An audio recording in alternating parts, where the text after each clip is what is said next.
Thank you so much for tuning in. My name is Peter Oreziak with Cherry Creek Mortgage.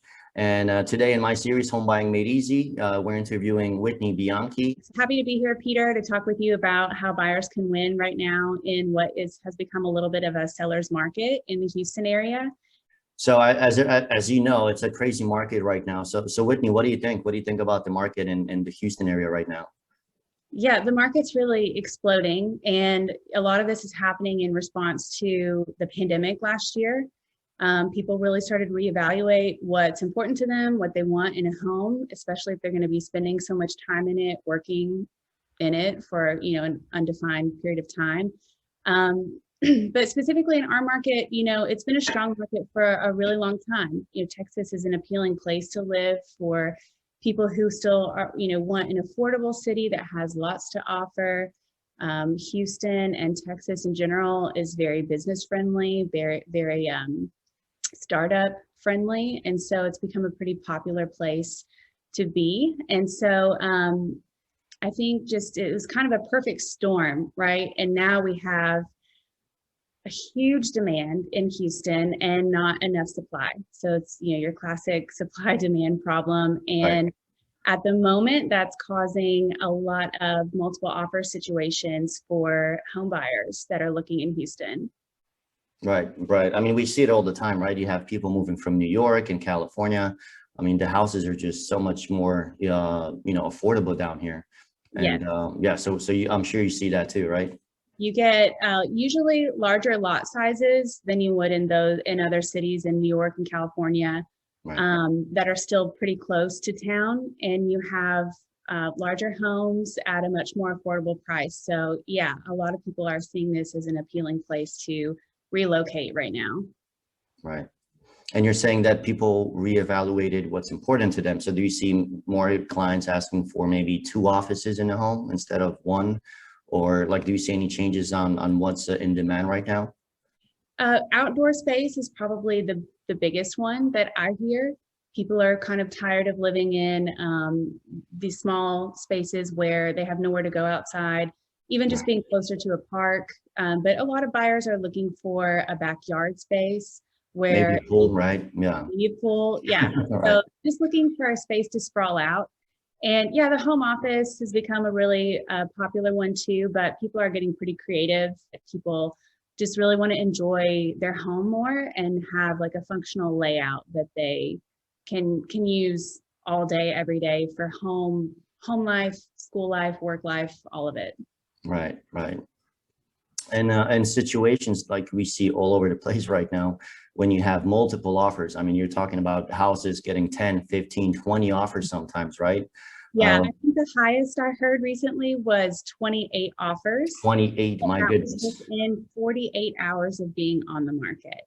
Yeah. So what do you do? I mean, so what would you recommend? How do you stand out? Yeah, so as a buyer, if you really want to stand out, you have, a seller who's potentially reviewing 10 offers. I mean, let's just talk about kind of the more realistic examples. Right. An average house that is at a appealing price point. So let's say maybe the $250,000 to $450,000 range, right? Those are the houses that are getting 10 offers at least the first day on the market. How do you stand out? You've got a seller who's looking at all these options, and some people are going to just go with the price. They're going to say, I'll give you $50,000 more than you want. But that's actually not the only appealing thing to some sellers, right? They want to know that the buyer is going to be able to close. So they want to see that the buyer is, putting a decent amount down on the house. It doesn't have to be 20% anymore, as we know, but it actually does really make a difference if there's some input from the lender. So that's where working with a great lender like Peter comes in handy. He can call the seller and say, look, my buyer is solid, and I've reviewed everything. We know this is going to be a deal that we can get to the closing table. So that's a really important factor. And that's not always on paper, right? That takes a little extra legwork from the agent, from the lender to get involved and make sure the sellers know this. But aside from that, there are a few other areas where you can really tighten up your offer and make sure that it's sweet on all fronts. Because if someone just comes in and offers, 50,000 over asking, but maybe they want like a 10-day option period, or that's, in Texas, what our inspection period is. A lot of other states don't call it that, the option period. Right. But if a buyer wants a 10-day option period, they think, well, that's a really long time for them to find a lot of things that are maybe wrong with the house, or a lot of time for them to change their minds, get cold feet. 10 days is 10 days that they are off the market. So if the deal falls through on the 10th day, they've lost all this time in their home selling process. And so that's probably the number one place I recommend that my buyers really tighten up their number. So when you make an offer in the contract, there's a blank space for the option period. This is part of the offer that you're making to the seller. So you're going to fill in, 5 to 7 days is very customary and plenty of time. If you really want to make your deal sweet, you can do 5 days or less. Some people may not have that comfort level. And so I always recommend to my buyers, we need to already know the inspector that we're going to use ahead of time. We need to have them on standby and tell them, I'm making an offer this weekend. Can you inspect my house on Monday? Right. Just making sure that that process is really, really tight. And if you can do a 3-day option period, I mean, that's super sweet. I don't love to recommend that anybody waive their option to do an inspection and be able to get out of the contract in the event that something serious is wrong with the house, unless they are just sure that this is the house, they're familiar with it for some reason, maybe, they know someone who lives on the street, or otherwise I say, you should probably still do an option period, still do an inspection, but let's keep it at 5 days or less. That's a really good way to sweeten the deal. In addition to that, there are a few other areas where you can offer some incentives to the sellers. So in Texas, there's always a title policy that comes with the sale of a home. So typically title companies are the ones who are kind of facilitating this transaction, making sure that this home is free and clear to be sold to another party. And the closing often happens at title companies. So there's a title policy that is for the protection of the buyer. And it's kind of like a good faith gesture, usually, that the seller pays for this. Right. But we're seeing in this market where sellers are sometimes getting everything they want and more, something that can really set you apart is, as a buyer, offering to pay for the title policy, because that's, less expense on the seller side when they go to sell at closing. And just as a reminder, sellers are always paying for realtor fees for both the selling agent and the buying agent. Right. And those can really add up quickly. In addition to that, I would say there's a few other areas that are able to be tweaked, but, they're not necessarily deal breakers. But also in the contract is an outline of who's going to pay for the survey on the lot or in the home. Sometimes sellers already have an existing survey and they can supply that. Your agent should be able to tell you up front if that's already available or not. If it's not, you can offer to pay for it. It's about $500 typically, unless you're looking at a much larger lot. And then I think the last area where buyers can look at offering something that's going to truly set them apart from everyone else is being willing to be flexible on the appraisal of the home. So if you're a cash buyer, you don't have to worry about getting an appraisal if you don't want to. Of course, you can get one, but if you're a cash buyer, you can certainly use the addendum to waive the appraisal, which would say basically if the home doesn't appraise at the purchase price, you're going to buy it anyway. You're not going to back out for that reason. And then actually, this is something, Peter, you can probably speak a lot to.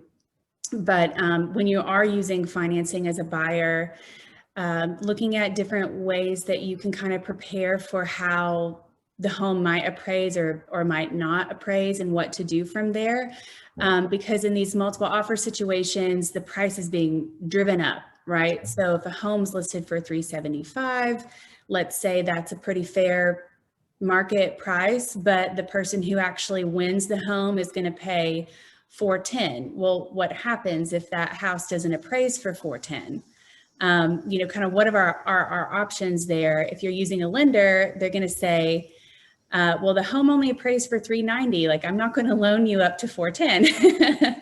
Right. And so maybe actually, Peter, you can speak a little bit to what buyers can do in that situation to kind of just be prepared for that instance.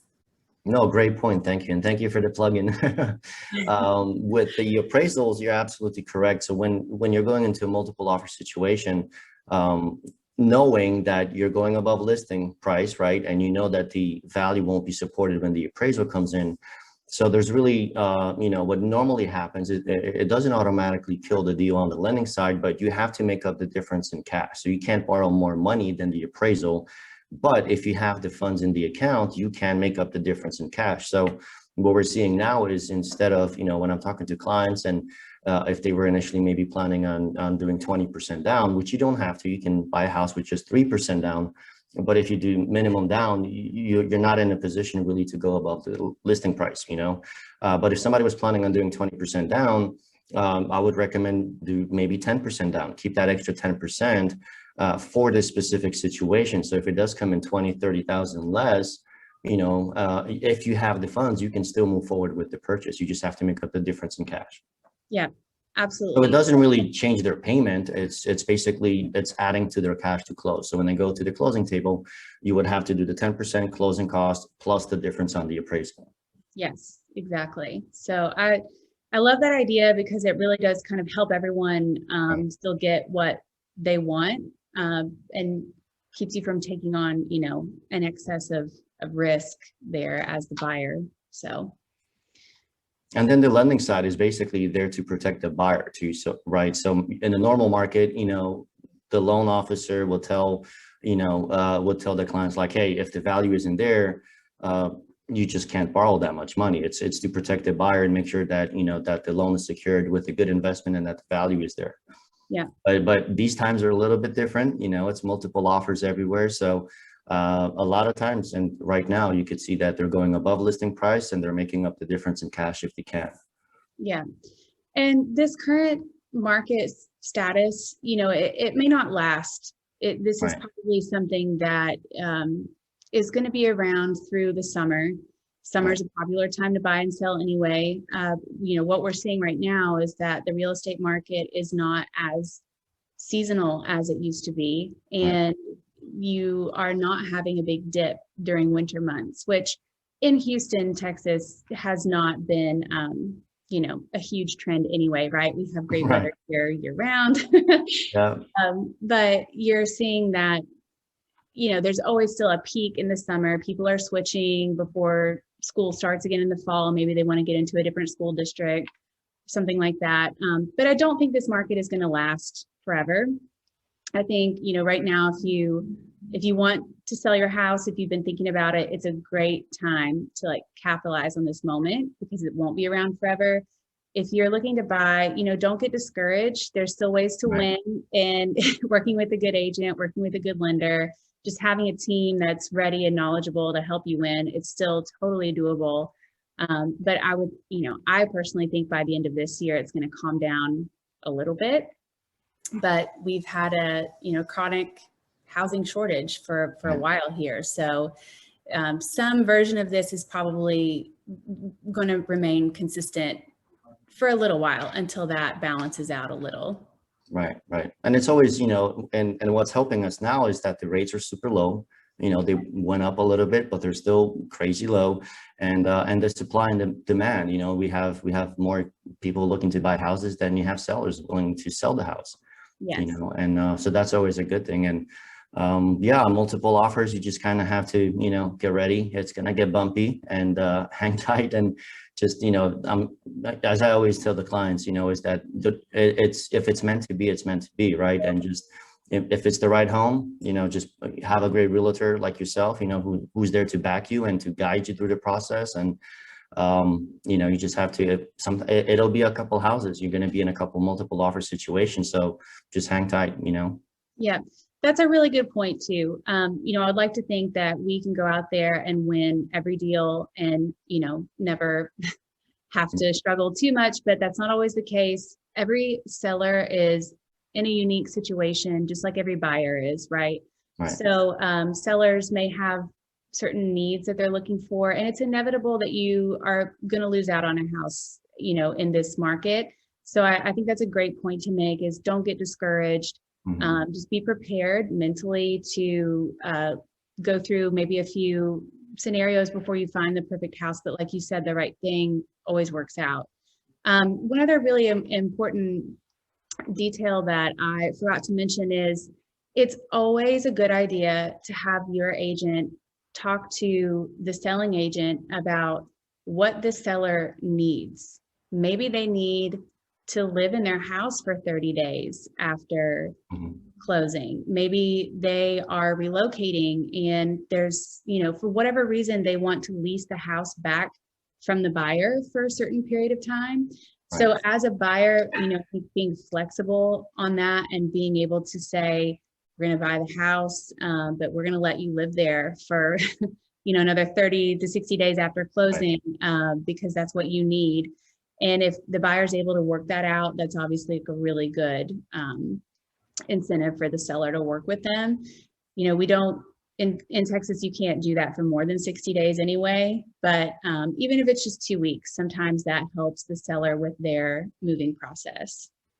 Of course. Yeah. And I haven't spoken to this many listing agents as I have in the last 2 weeks. You know, it's been a long time, but your lender, you know, we can reach out to the listing agent too, to reassure them that, you know, you have a solid buyer, super solid, basically, you know, make sure that just reconfirm that, you know, it's a solid pre-approval. We looked at all the documents. You can close in 30 days or less, and but just like you're saying, see what they're looking for, right? Because it might be something different. And that's how you can stand out too, is to, you know, give them what they want. If they're looking for something a little bit different, like a lease back, you know, if you just go in and say, hey, I can $5,000 above listing price, you know, I'll close in 2 weeks if it's a cash buyer, but maybe that's not what they want, right? If they want to stay in a house and maybe they're selling and buying, they need that extra time, that can be very important to them.